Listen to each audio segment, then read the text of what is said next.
Hello friends, સ્વાગત છે તમારું મારી યુટ્યુબ ચેનલ ધર્મિષ્ઠાની રસોઈમાં। આજે આપણે બનાવીશું 2 ફ્લેવરમાં મખાના। તો સૌથી પહેલાં આપણે ચાટ મસાલા મખાના બનાવીશું, જેના માટે આપણે 1 બોલ મખાના લીધેલા છે। તો સૌથી પહેલાં આપણે એક કડાઈમાં ઘી ઉમેરીશું। તો આપણે 2 ચમચી જેટલું ઘી ઉમેરી દઈશું અને ઘીને એકદમ સરસ આપણે મેલ્ટ થવા દઈશું।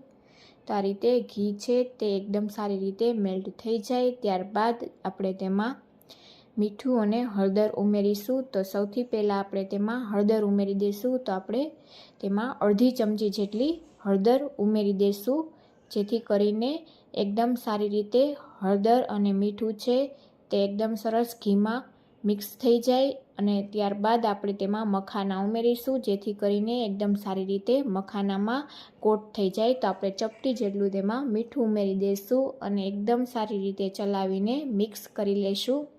તો આ ફ્લેવરના મખાના અમારા ઘરમાં બધાના ફેવરિટ છે।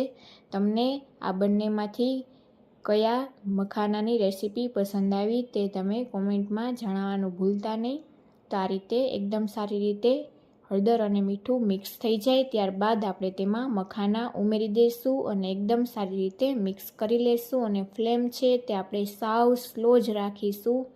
સ્લો ગેસની ફ્લેમ પર આપણે તેને સતત આ રીતે ચલાવતા રહીશું, જેથી કરીને એકદમ સારી રીતે હળદર અને મીઠું કોટ થઈ જશે અને એકદમ સરસ આપણા મખાના છે તે ક્રિસ્પી થઈ જશે। તો આપણે ફ્લેમ છે તે મીડિયમ કે હાઈ નથી રાખવાની। જો વધારે હાઈ કે મીડિયમ ફ્લેમ ઉપર આપણે કરીશું તો મખાના બહારથી છે તે એકદમ બળી જશે અને એકદમ સરસ આપણા ક્રિસ્પી મખાના નહીં થાય। તમને હું બતાવું છું કે અત્યારે હજુ આપણા મખાના છે તે હાથથી દબાવતા એકદમ હજી ક્રિસ્પી નથી થયા। આપણે તેને સતત આ રીતે ચલાવીને મિક્સ કરતું રહેશું અને તેને આપણે સ્લો ગેસની ફ્લેમ પર આ રીતે એકદમ સરસ મિક્સ કરતા જશું, જેથી કરીને એકદમ સરસ ક્રિસ્પી મખાના બનીને તૈયાર થશે।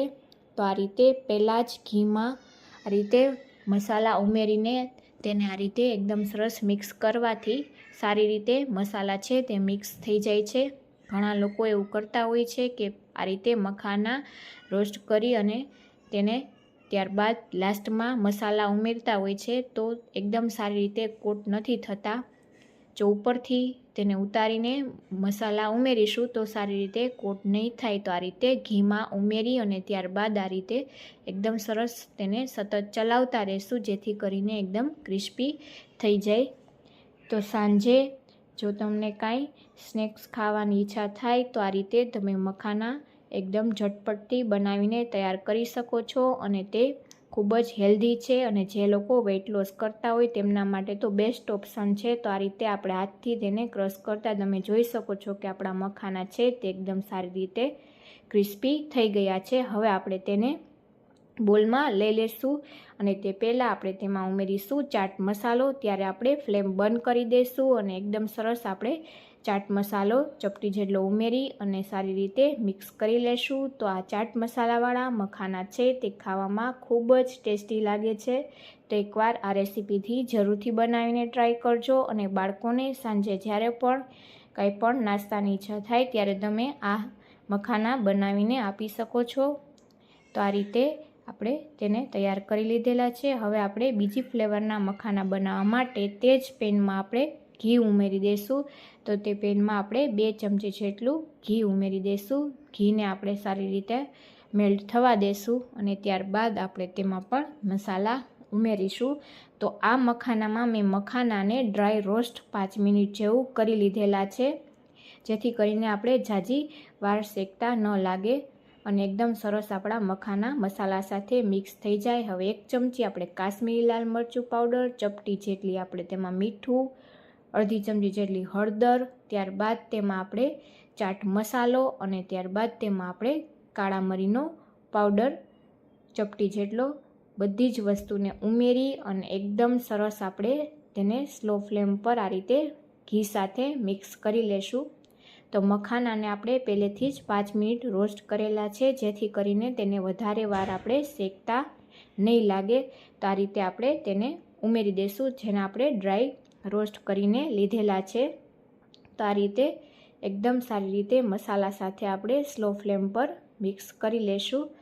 તો આ રીતે એકદમ સરસ મસાલાની સુગંધ પણ એકદમ સરસ આવવા લાગશે અને આપણા મસાલા બધા જ છે તે સારી રીતે કોટ પણ થઈ જશે અને આપણે તેને ઝાઝી વાર શેકવા પણ નહીં પડે, કેમ કે આપણે પહેલાં જ તેને ડ્રાય રોસ્ટ કરીને લીધેલા છે, જેથી તે 80% જેવા ક્રિસ્પી થઈ ગયા છે. હવે આપણે ફક્ત તેને મસાલા સાથે આ રીતે 2 મિનિટ જેવું ચલાવીને મિક્સ કરીશું, જેથી કરીને મસાલા પણ નહીં બળે, એકદમ સરસ કોટ પણ થઈ જશે અને એકદમ ક્રિસ્પી મસાલાથી કોટ થયેલા આપણા મખાના તૈયાર થઈ જશે.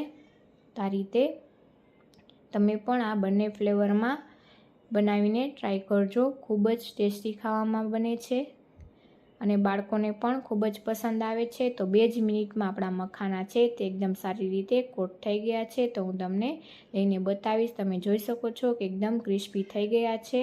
હવે આપણે લાસ્ટમાં ફ્લેમ ગેસની બંધ કરી દઈશું અને ઉપરથી થોડો આપણે મેગી મસાલો ઉમેરીશું. તો આ મેગી મસાલો ઉમેરીને બનાવવાથી ખૂબ જ ટેસ્ટી લાગે છે અને બાળકોને પણ ખૂબ પસંદ આવે છે. ઉપરથી આપણે 1 ચમચી મેલ્ટ થયેલું જ ઘી ઉમેરીશું અને સારી રીતે મિક્સ કરીશું. તો એકદમ સરસ આપણા મખાના છે તે ટેસ્ટી બનીને તૈયાર થઈ ગયા છે. આ રીતે ઉપરથી ઘી ઉમેરવાથી એકદમ સરસ બધા જ મસાલા છે તે કોટ થઈ જાય છે.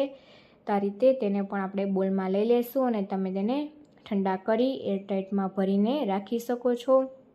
તમને મારી આજની આ મખાનાની રેસીપી કેવી લાગી તે જરૂરથી કોમેન્ટમાં જણાવજો. વિડીયો ગમ્યો હોય તો લાઈક કરજો, શેર કરજો, ચેનલને સબસ્ક્રાઈબ કરજો. Thank you.